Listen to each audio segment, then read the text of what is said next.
K&A Custom Crafts on Facebook. Suzanne's Paparazzi Jewelry, 24/7 shopping available. 160920 is the code. Show her some love, like she showed us. Yo, what is going on, everybody? Welcome to the Coast to Coast Entertainment Network. I am Ace, and I'm joined tonight by my two co-hosts for the evening. We have the first guy, number one, Mr. Big B. Big B, how are you doing tonight, my man? I'm doing good. Just here, ready to talk some sports. Watch a little AEW replay. The one thing I know is the Detroit Pistons did not lose today. Right, because they actually had a day off, so there you go. All right, all right, and Big Game James, how are you doing tonight, my man? Good. Make sure for Christmas you get all the sponsored, gifts from us here at C2C. Make sure you get your gifts right now. Another thing, I was so happy. Got my holiday popcorn tin in all of its glory right here. Caramel, cheese, and butter popcorn. So definitely be put to use over the next, I hope 5 days, or I'll go get another.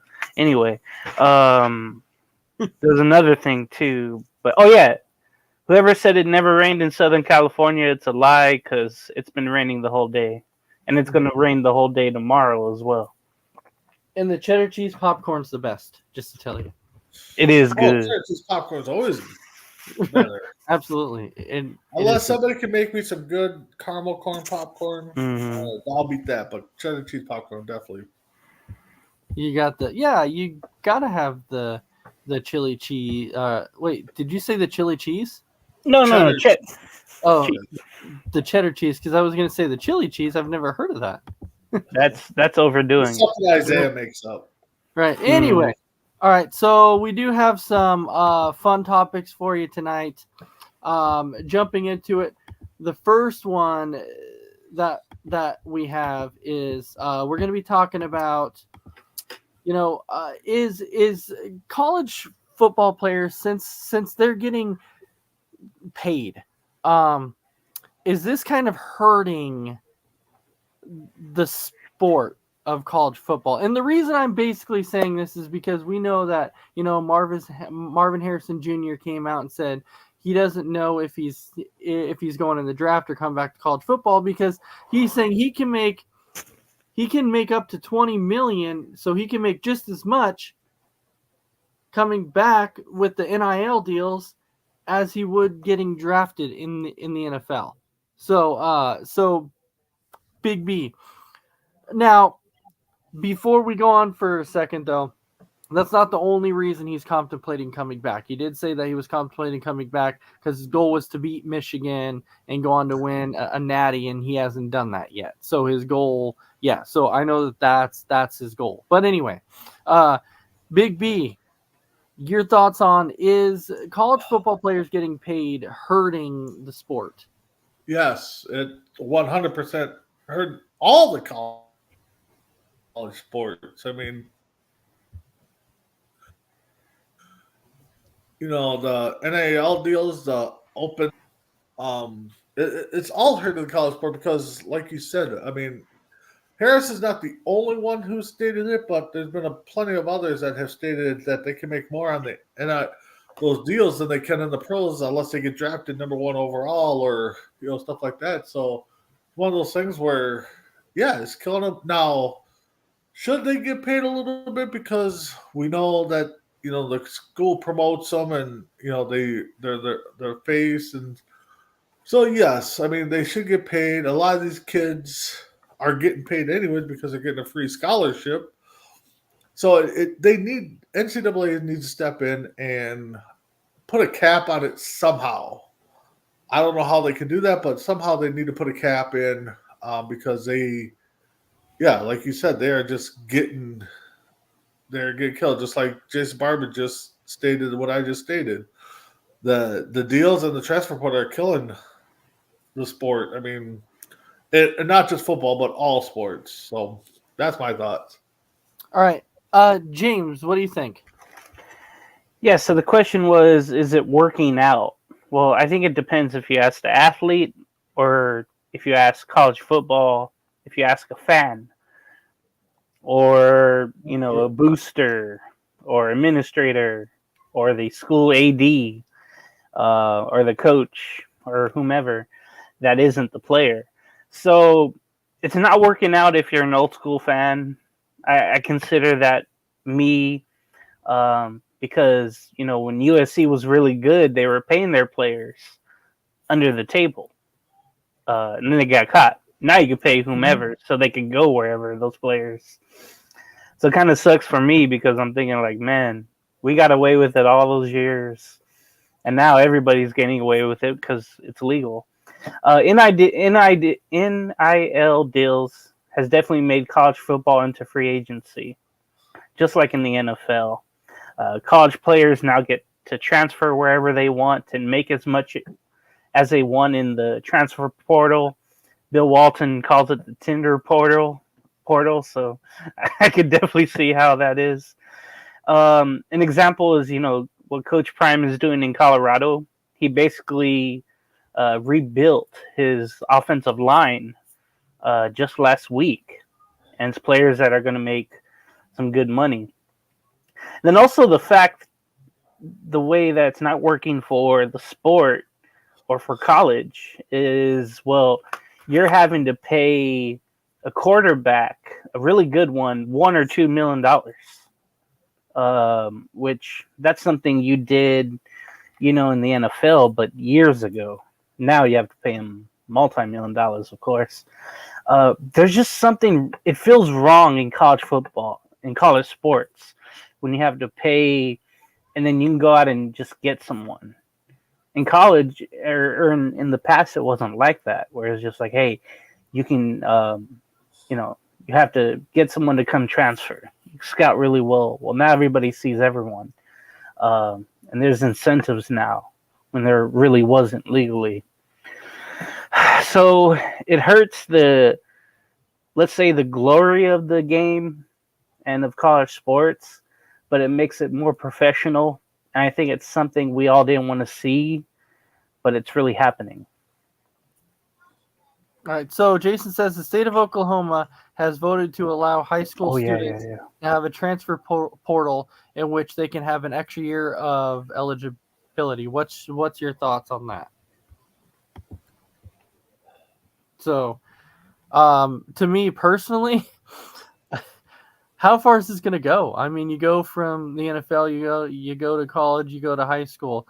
At some point in time, are high school kids going to start getting paid? Like, look, and I completely understand. Like, why would a kid want an extra year of eligibility to go back to high school, unless he thinks he can be some kind of high recruit and get some kind of scholarship or something like that? I completely understand it, but I still don't think it's a great idea. Wait, that was in Oklahoma and not Texas? That was in Oklahoma. You would think Texas would be the first one with all that talent there. Right? Please. So, Big B, what's your thoughts? I don't know. I can't grasp myself to think that now we're going to get into the high school game and allow players to enter a transfer portal so the parents or the high schoolers can go to a better school, get notarized, can get, the scholarship, get the publicity. I don't know. I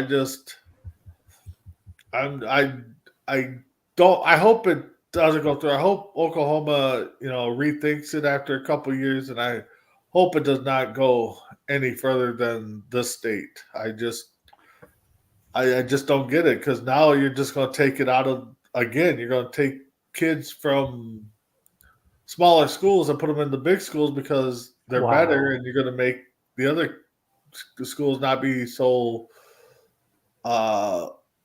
productive, I guess. So I hope this is the only state that it's in 3 states. Hopefully it stays there. Hopefully it falls through. Okay. It is in California, Texas, and Florida, or Oklahoma, or will be in Oklahoma. I was thinking, they're bound to have it in Pee Wee football too. If you offer a kid and his family, Chick-fil-A after the game, Right. Gatorades, more than orange slices, you give them, fruit roll-ups or whatever the kids are eating. Don't eat Tide Pods, please. It. I have a worrisome feeling it's gonna just go into middle school. It'll just, man, everything's changing and it's getting lucrative for the players, and just things are changing. Basically, I think that's what Brandon is saying, where it's like, hey, it's all too much, all too quick. It is, and honestly, I think it's going to only get worse before it gets better, unfortunately, and that's just the honest truth about it. It's going to continue to get worse, and it's going back to what it's saying. Has it worked out? Maybe for the college students, it has, but Yes. for that, it's hurt. It's definitely hurt the sport in general. All right, going into our next one. After that, the next thing we're going to be talking about, and thank you, Big B, for wanting to bring this up. This really bugs me. We know that that Spurs were on the 18-game losing streak, but they ended up winning, and so they got to snap their streak. And of all teams, I believe it was against the Lakers, if I do remember right. Or it was close to it anyways. I think it was the Lakers. But now you have the Pistons that are on a 24-game losing streak. 4 games away from the NBA record. And I seriously didn't think that we would get this far. Who has the NBA record? Who is that? The 28. Isn't it the 76ers? Oh, of the 72-73 season? Yeah. Okay. Yeah, I think so, yeah. Yeah, so to me, like, as a Pistons fan, this is rough, man. This is really, really rough. When you start the season 2-1 and you're like, hey, we're gonna actually be decent, and then you go on a 24-game losing streak, that's what makes it worse. And the thing is, the talent is there. The talent is there. So yeah, they beat the Lakers on a back-to-back. It looked like. Oh, that's right. They beat them Friday. So honestly, like, to me, I look at the talent level, with Cade Cunningham and Bogdanovich and Isaiah Stewart and Ivy and Everett. Look, we have the talent. The talent is there. So to me, it's like, what is the problem? Is it Monty Williams? Is the coaching the problem? And so last time, we started with Big B. So James, I'll start with you. Do you feel like Monty Williams is the problem? Well, I love the picture here because, Monty Williams is pointing to Cade Cunningham like, you see over there, that's a win. We have to get over there. And Right. Cade Cunningham is like, dude, what's a win? Right? Look, I don't think Monty Williams is the problem. He's been known to turn around teams. So I don't blame him altogether. I don't blame him for everything they're going through. I think he's a great coach. He proved that in New Orleans and Phoenix. But I think you start off with the roster. They have a lot of young players, high draft picks like Cade Cunningham and Killian Hayes, but you're putting too much pressure on them. And it's right away, too. But you expect that in the NBA now. But you also have players that were traded to Detroit that were high draft pick failures elsewhere. So James Wiseman was supposed to replace Draymond Green. But Green said, no, I'm going to kick my way out of this and punch my way out of leaving San Francisco, and I'm going to stay there. Marvin Bagley III was traded over. He was supposed to be really good with Sacramento. Yeah, Burks. And then you have Kevin Knox, who was a high draft pick of the New York Knicks back then. And all three they're failures of where they were drafted. So whatever you get out of them that's good is a plus. But the thing is, they're not. Oh, open up No, that one wasn't for the me. beer, guys. It was a pop. Hell yeah, let's go. So they have no true NBA veterans on the roster to show the young guys the ropes, and I think that's the problem on probably 95% of the NBA. Right? You have LeBron, you have God, what's another veteran? Chris Paul. Mm-hmm. You have other veteran or some veterans out there. The Warriors are getting older, of course, but there's none of that on the Pistons. I mean, who do you have? What Joe Harris is probably the oldest guy on the team, and he's no one you could counsel on of how to drive the lane or how to be a point guard or how to score better. That dude just shoots threes. To me, too, another problem on the Pistons, there's probably no cohesion at all. There's no set way of doing things. There's no like, hey, we're gonna do it this way. I bet Monty put that all together, in training camp and said, hey, we're going to shock the world. We're going to do whatever we need to do, but we're going to do it my way. And it's just not working out. Everybody's playing like free basketball. Everybody is getting theirs, but there's no concept of a team where we're all working together. I thought Monty Williams would come in and make Detroit at least respectable. But that hasn't been the case. But again, it's not all him to me. I think it's just a combination of a roster that is just really just all over the place. And the bad part about it, too, is like this could linger because it doesn't matter how many draft picks you get. If some of them are, bust or some of them just don't pan out where they get drafted, you're not going to get a high free agent. No one's saying, hey, I want to go live in Detroit or I want to go live in the suburbs of Detroit.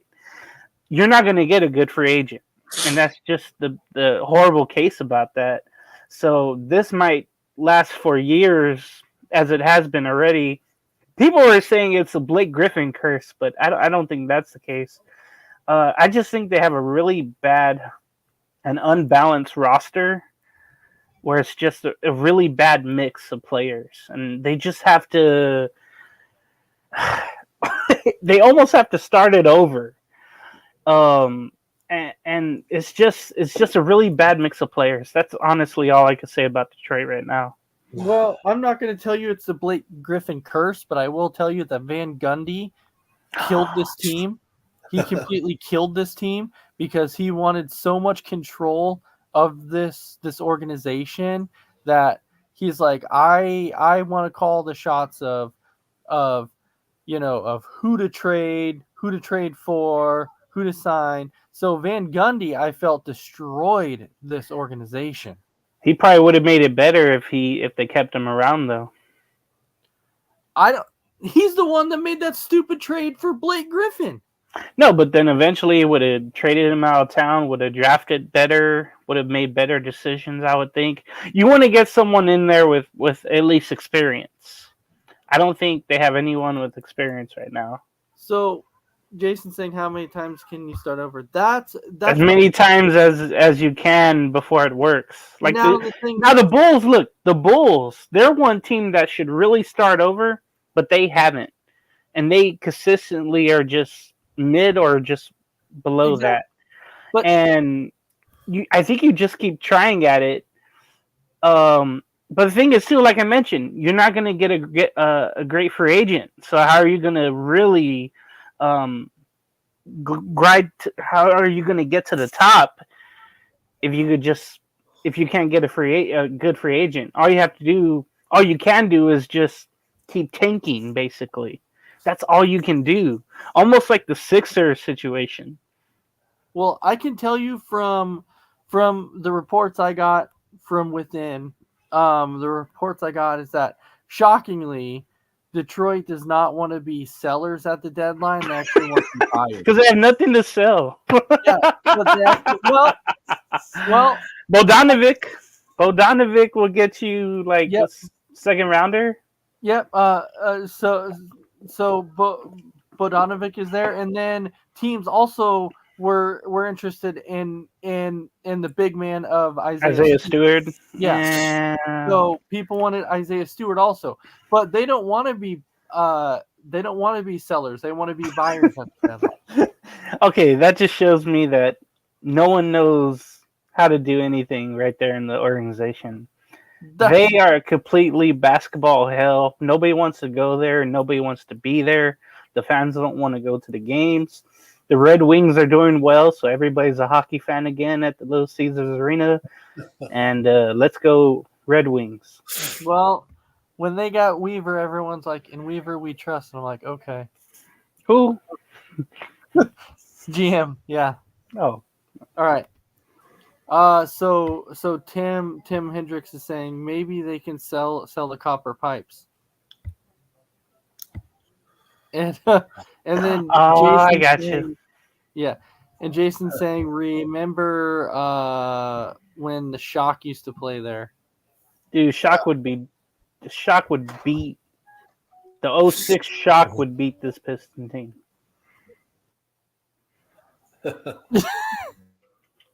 Yep, and then he said that they left because they were embarrassed to play.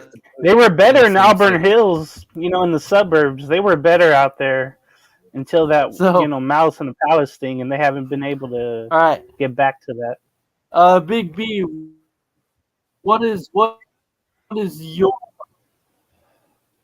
Well, I mean, the thing is, when most teams have this bad streak, we always talk to coach, we always talk about the players, ownership. for that? But again, Yeah, I mean, we're not Big wrong. B, what's but- your thoughts? Yeah, I must be cutting in and out.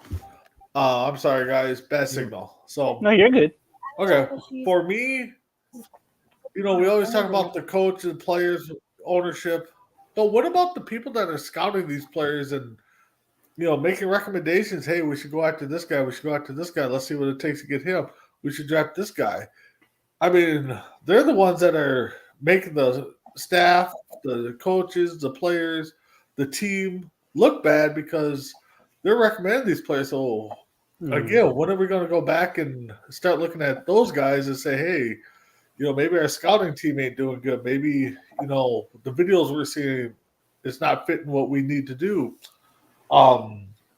So, you got to ride it out. I mean, Timberwolves here has had a long losing streak, had a couple of good seasons here. They're doing good right now after their big trade, which failed last year. So, I say give it a couple of years, see if we can 7.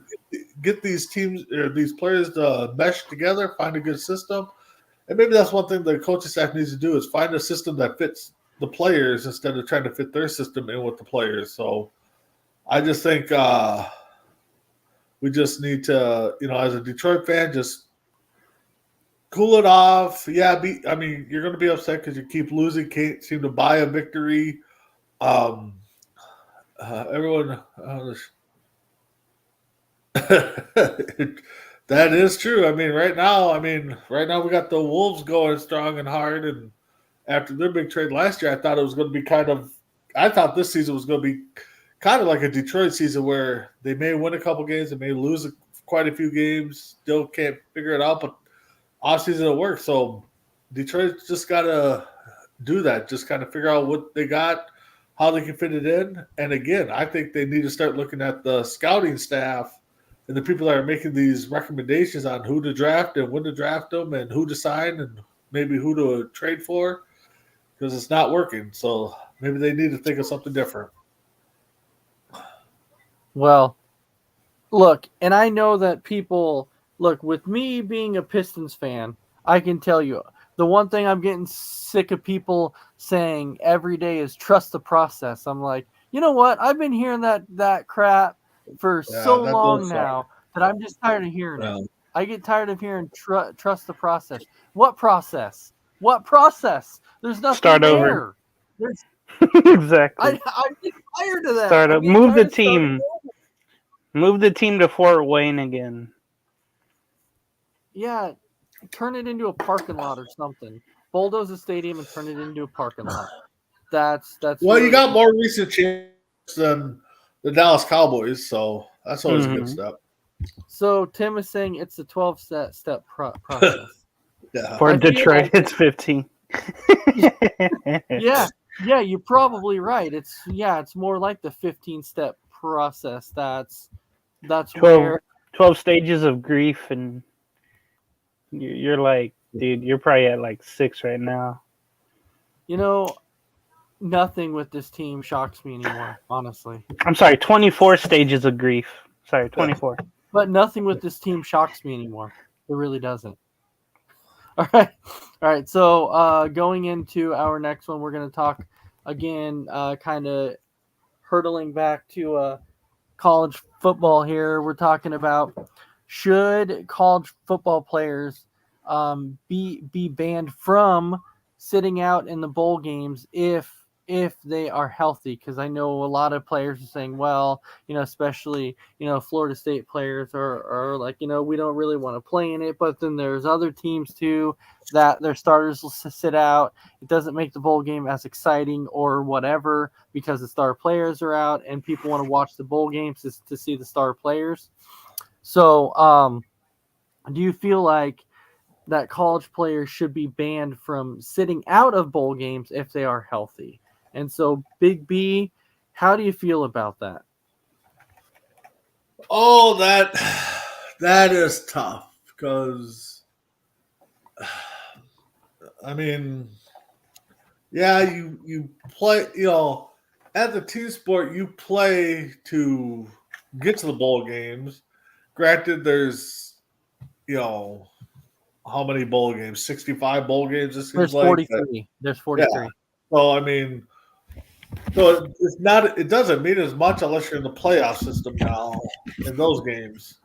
But again, as a teammate, how do I look at that? That you'll help us get there, but now you won't help us win and keep it going. You're just kind of worried about yourself, your health, worried about getting that paycheck in the NFL. So as a teammate, I'd be kind of wondering what they think if these players sit out. I don't know if you can ban them.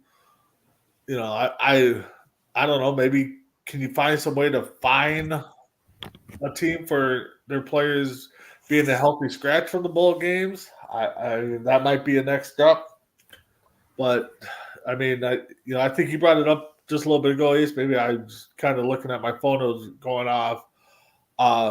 That Florida State decided not to play their bowl game in honor of Florida getting not into the bowl. So I give them respects for that. But players sitting out, yeah, they got to figure out a way because, like I said, as a teammate, kind of lose a little respect for you if you're going to sit out the most important game of our career. Some of us might not get a chance to play in another bowl game, So I don't know how to go with the banning thing, but maybe they can kind of find the school if they feel that they are healthy scratch.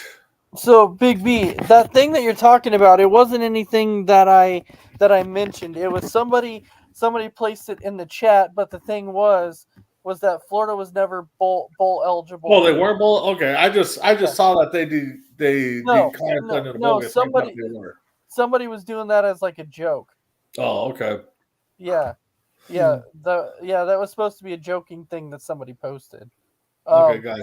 But no, I was talking about how Florida State players were talking about how they were going to sit because of the bowl game that they were given and that they weren't in the college football playoffs, and that's why they mainly wanted to sit. And so I was like, I think in that case, I guess I misheard what you said. But if I'm Florida State and I'm going out and playing, I'm going to go out and play the best game I have, put up X amount of points. Sorry to the team that we're playing against, but we're going out and playing our hearts out because we're going to show that we should have been in the bowl game. So if that score is 70-13, I feel sorry for the other team because if I'm a coaching staff, I'd tell my players, we're going out there, we're putting the pedal to the metal all game long. So Tim is actually saying I boycott too if I were FSU. No, I would boycott. I'd just go out there and tell the other team, sorry, but we're putting a whooping on you tonight. We're going to show that we should have been in there. So you would be one that would not ease up. You would just be Oh, like, no. This game, I'm sorry. If I'm on the coach, if I'm the players, I'm telling all my players to score at will. score at will. Yep. Score at will. Yep. All right. James, what's your thoughts? Okay, so if college players should be banned from sitting out of bowl games healthy. Look, there's no rule against it right now, so I'll say no. Because I understand the importance of getting to the next level healthy. When you think about it, for these players right here, not all of them, but the ones that are going to be drafted high or at least in the first, second round, those players have to go through the draft combine and then the actual draft. So they have to be, ready to go for all that. I mean, they're thinking big picture right there. Caleb Williams is my prime example, the quarterback, from SC right there. He opted out of the Holiday Bowl in San Diego. I think it would be against Louisville, if I'm not mistaken. And now there's no interest in that game. Like, I was wanting to go to that, but there's just no reason to. And that hurts fan support for the bowl game. That hurts when you think about it. The city, that hurts, the money for that city and the schools. So whenever these, high profile players sit out the bowl games, everybody loses money in that way, except the player. So that's unfortunate. It's really a shame. But that importance that Big B is talking about, like you're supposed to play for your teammates, you're supposed to be true to your school, all that is gone basically if you're going to be a first rounder. Yeah, and that's more what we talked about with the transfer portal, and what we talked about in the first topic. But what's good about the situation, again, USC is playing in the Holiday Bowl here. There'll be a young quarterback who's supposed to be really good next year. Well, guess what? Everybody gets to see him, on whatever channel it's going to be on. We're going to get his first glimpse. And so that would be good for all those players who want to play. Maybe they'll show out. Maybe the NFL will say, hey, he's a senior or he's a junior. Maybe we should look at him. If he's having a great bowl performance, maybe that will take him to a level we didn't think he would go, or it would propel him for next season. So it's opportunity for those young guys. Also, the hope is beginning next season with the 12-school playoff system we're going to have for college football. Now, hopefully those schools, those players for those schools will not sit out for those because, literally it's like going to be like the NFL playoffs, right? Where all those games matter and there's multiple games now when you're not the first four on buys. So there's going to be more importance next year, and maybe you won't have as many, projected first rounders sit out. So we'll see how it goes next year. And if you have those players sitting out playoff games, then you have a really big problem on your hands for competing if you're NCAA. Yeah, and that's kind of what I was looking at too. Is like, now you did mention about how it hurts the city and it hurts the money wise. It does all that, and so I get that you're mentioning that there is no rule against it, and you're correct. There's not right now. There isn't, but I feel like there should be, because it's like you said, when Caleb Williams said he didn't want to play, you lost interest in going to that game. They lost me. Yeah, and so exactly. So that's the problem I see, is that people start losing interest because the big name players are choosing to sit out. Mm-hmm.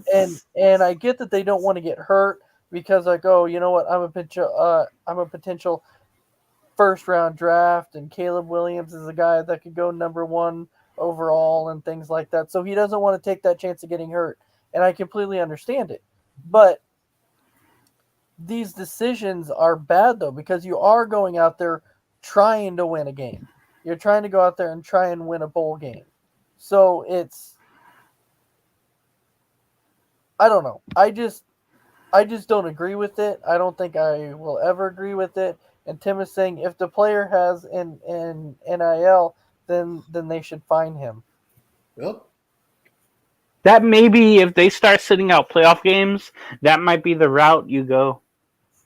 Well, Yeah. and I think too that the teams that are where the players are getting these sponsorships from, I think are going to start writing in the contract to say, "Hey, You have to play your team them. makes a bowl game, we want you to play, or we're Mhm. not paying you." You know, I can see that happening. Well, yeah, because the NIL deals, you're paid to play, Yep. and so it's like, so if you're not playing, then what's the point of paying you if you're not Yep. out there playing as much as you are supposed to? Now, I know a lot of people would kind of agree with, well, they have a right. You're right, they do have a Yep. right, but You if do. you're paid to do it, if we're paid to do a job at our work and we don't do it, we get let go. It's as simple as that. And Yep. so I don't understand how they get away with it, especially with NIL deals. I've never understood that. But that's just my opinion on it. All right. Moving on to our next one, we're gonna go back into the NBA side of things. This is just something that happened that I came across, that somebody made a comment about this, and it kind of interested me. That's why I brought this up. And it was a guy by the name of Jay Williams, who is an expert in so-called way in the NBA. But so since the Pistons are doing they need to be let go, Bazinga. they're losing anyways. So when it comes to Stephon Curry, Jay Williams is basically coming out saying that he doesn't feel like Stephon Curry is a top 5 player of all time. And look, I All get it. time. That's what he said. He said Okay. Stephon Curry is not a top 5 player. Is not a top 5 player of all time. Okay. I mean, I can kind of see where he's coming from. Now, if you ask me, is Steph Curry one of the greatest 3-point shooters of all time, or the greatest shooter of the basketball of all time? He's definitely up there for sure. Definitely, he's got to definitely be up there. But James, would you agree with Jay Williams where he says that Stephon Curry is not a top 5 player of all time? Okay, so in the question it says one of the best players of all time. I don't see 5. Yeah, top so, 5 of all time. Yeah, it was supposed to be top 5. I'm sorry. Okay, because that changes everything for me. Yeah, Because when I think of top 5 all time, I think of players who play both ways really well, offense, defense. See, that changes my answer though. But let's just say, hey, okay, he's not a top 5 player, but I consider him. I consider Stephen Curry a top player of all time, because he's definitely the best 3-point shooter of all time. Ray Allen's right there, Reggie Miller, Larry Bird, Dell Ellis, whoever you want to throw in there.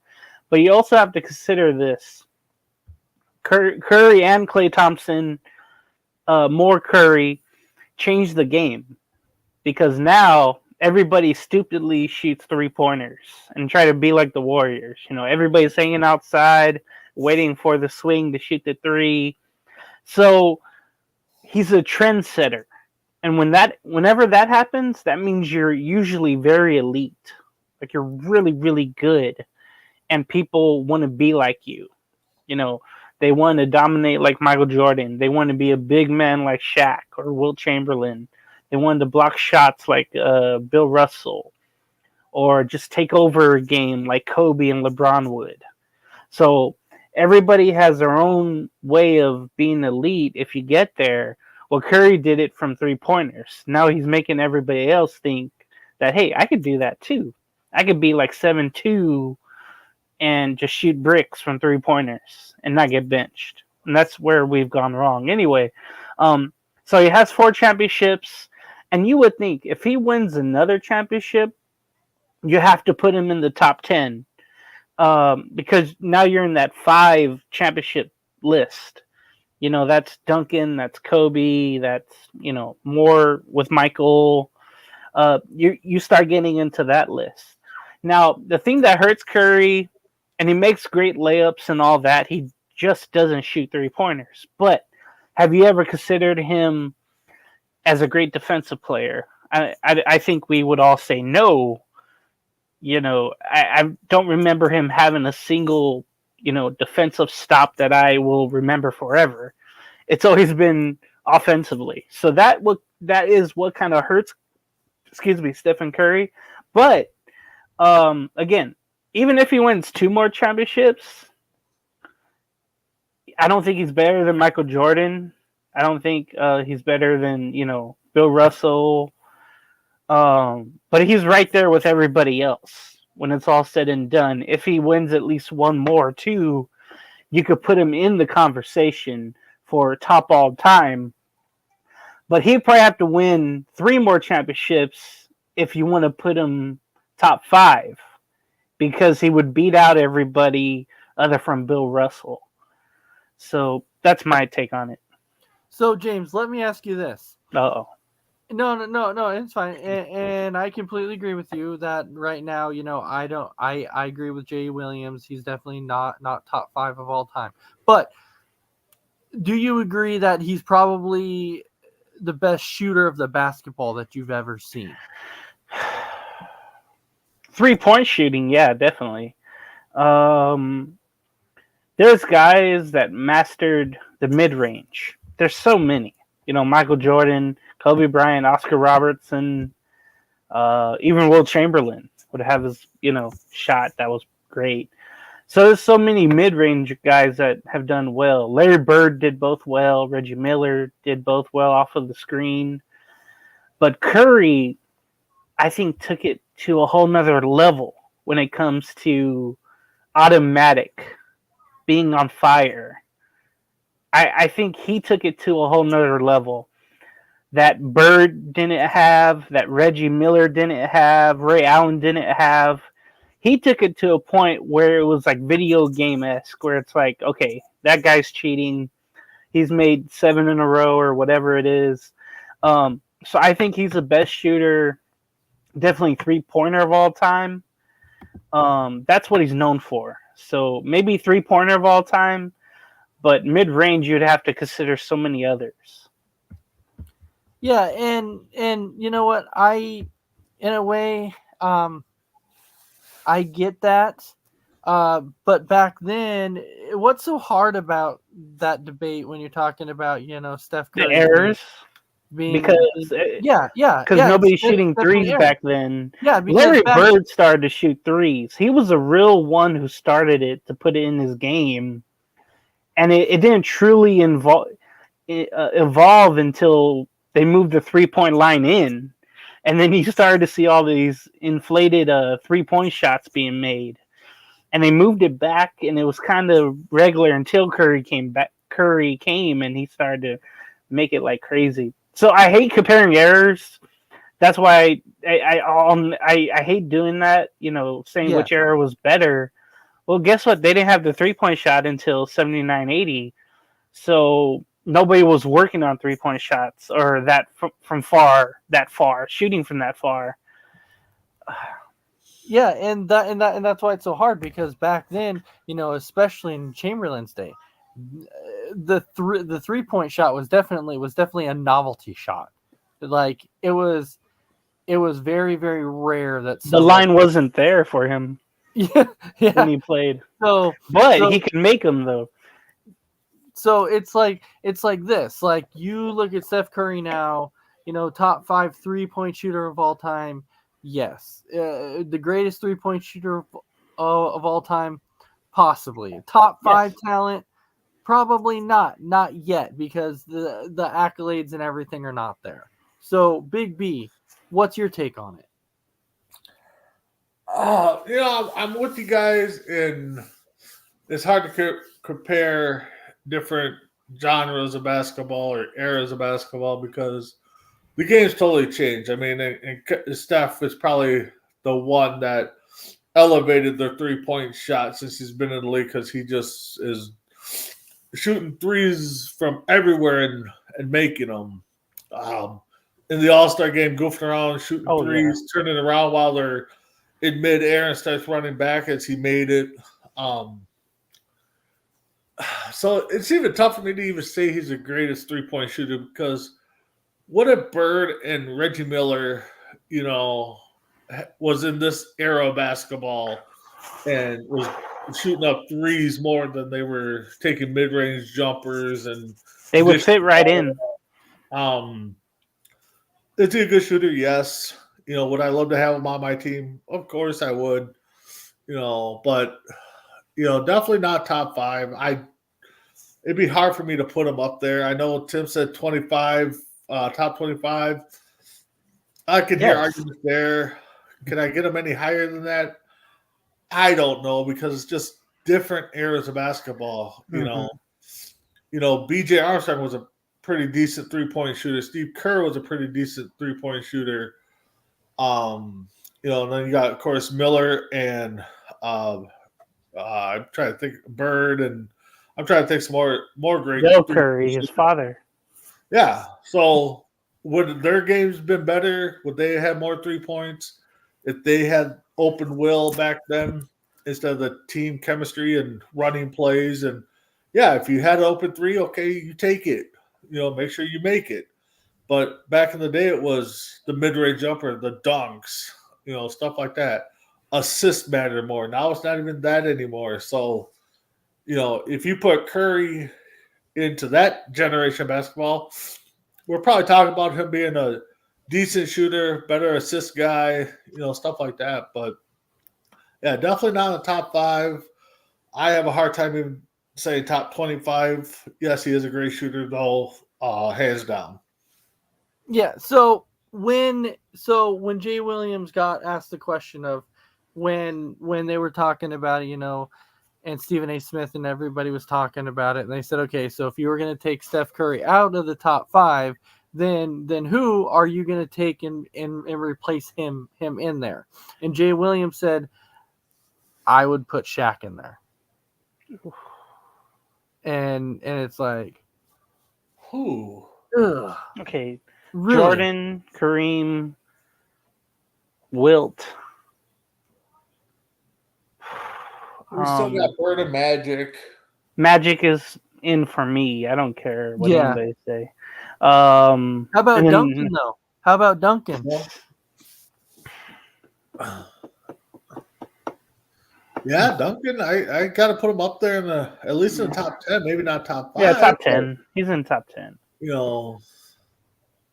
I mean, Stockton was a heck of a passer, not much for his shooting, but his problem was they couldn't get past the Bulls. They couldn't, they couldn't hoist the trophy. Wait, if you're the all-time leading scorer in the league, shouldn't you get a top 5 spot? Regardless of who it is? Maybe. So Tim. So Tim is saying Jordan, Kobe, Kareem, Wilt, and Russell. Can't argue that. I mean, Bill Russell gets so disrespected because he didn't have like the offensive skills like Wilt, but he was the ultimate team player. He was the ultimate team player. He did literally everything. And the thing is what the all-time leading scorer, James, as you're alluding to, LeBron. Yes, I mean, you got to put him up there. You may not like him, but again, if he would have played 4 years in college and then came into the pros, now you got 4 years less of him being a pro than you do. So, I mean, I'm not arguing that he's not up there.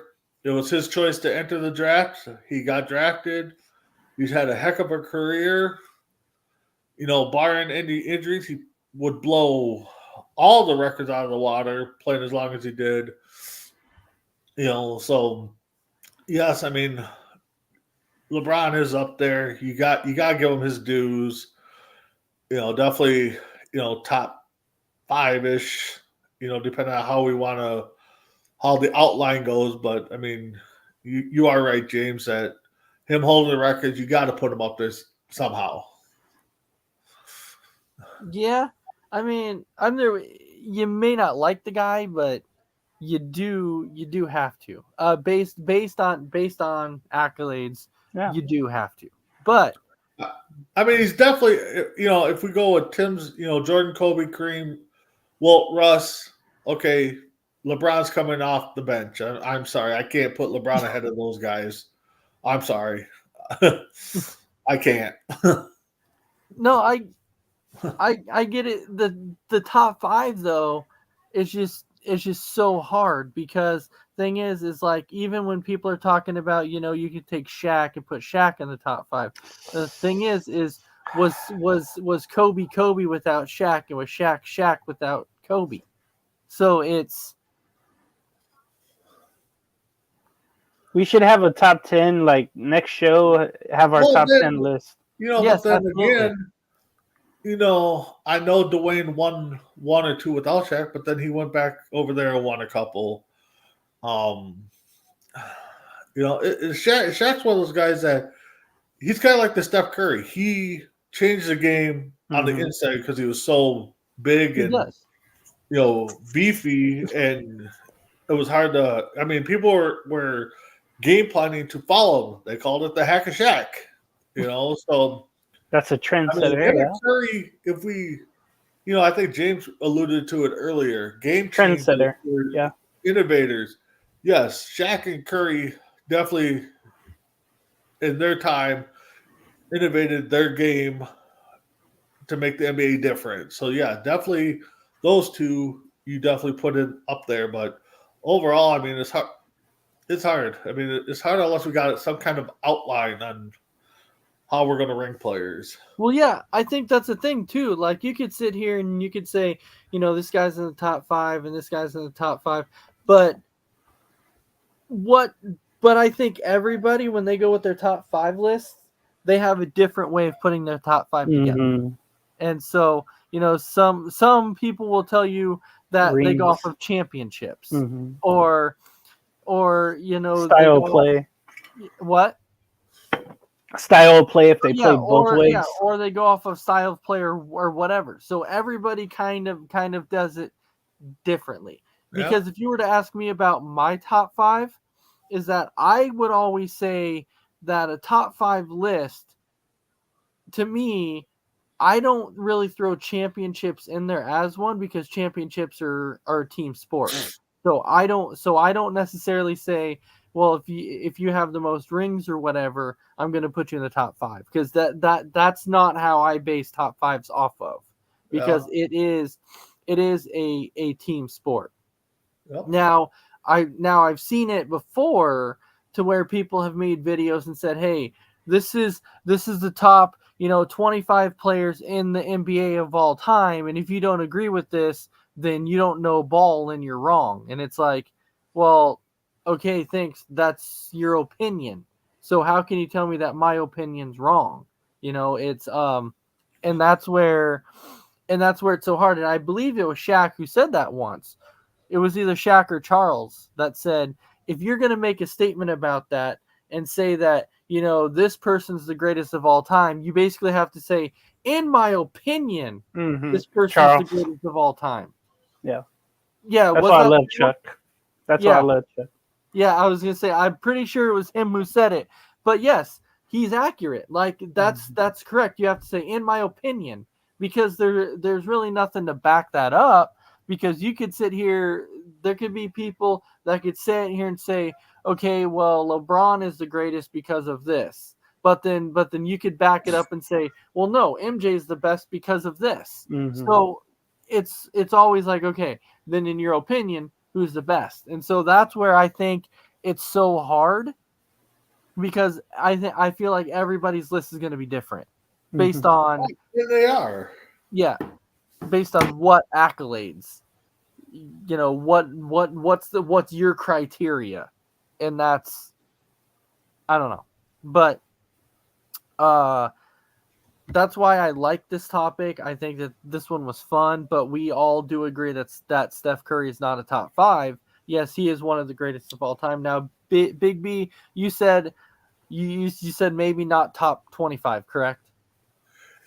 Yeah, I mean, just off the top of my head, I can't come up with 25 players. But I mean, give me some time, I could probably come up with a decent list to where, I may put Curry in there, may not, but definitely I can put him in the top 5. Definitely can't put him in the top 10. Top 20. Yes. I don't know. I just, like you said, right now, without really thinking about it, he possibly could be in the top 25. I just can't, justify it because, again, could his game translated back then? Could the guys that we're comparing him to translate to this game? Is he a trendsetter? He definitely is because, like James said, everybody wants to be like him now, shooting crazy threes. Heck, I saw it Saturday when I went to the Timberwolves game. You got Naj, you got Cat, you got Gobert, all chucking up threes and making them. So it's definitely a game where Curry definitely changed it with the three taking. So, well, the game has changed when your center is out there shooting threes, and but all three centers are out there shooting threes, right? So, I hate that so much. I hate it too. I don't like it. I like the old school. Get your big ass in the post and dominate. Yep, exactly. Right, but you got some guard that's picking up 10 rebounds when it's like, really? That should be your center power forward should be picking up the 10 rebounds. I don't want to watch Brock Lopez. I'm sorry. Yeah, it's like, geez, you sit there and you think about it, and you're like, Embiid as a center's a 3-point shooter. Jokic is a 3-point shooter, and you're like, man, you could go on and on and on about the centers who shoot threes now. It's crazy. But anyways, well, that's actually, we're at the hour mark almost, so we'll actually save our final topic for next week. And what was the final topic? Yep, and maybe Callan will be on for that too. So with that, Big B, what's your final thoughts for the evening? No, it's always good to talk sports, all around, no matter what the topic is. I enjoy sports. I want to give a big shout out, prayers to a good friend of ours that's been on Between the Ropes a couple times. Garrison Creed, I hope you're listening. I hope you're doing okay. I'm sorry about your loss with the house and, having to start over, but anybody knows Garrison Creed, please give him a shout out. Help out as much as you can to help him rebuild, him and his roommate rebuild what they had. So yep, there is a GoFundMe page that is going around, and you can find that for him and his and if you need help finding it, reach me or Adam. We're friends with them on Facebook. So all right. James, any final thoughts? I'm going to a casino tomorrow, and I'm hoping to make some money. Any tips? Don't lose all your money. There you go. James, here's a guy that works at the casino. Go to the casino what you can afford to lose. There you go. Go in there and have fun. Don't go in there with your credit cards. Don't go in there with your checking account. You figure out what you can lose. That's what you go in with. And when you get up, cash out. Yeah. Thank All right. Well, thank you everybody for watching, and we'll catch you next week for another episode of Sportsminute. With that, have a good night.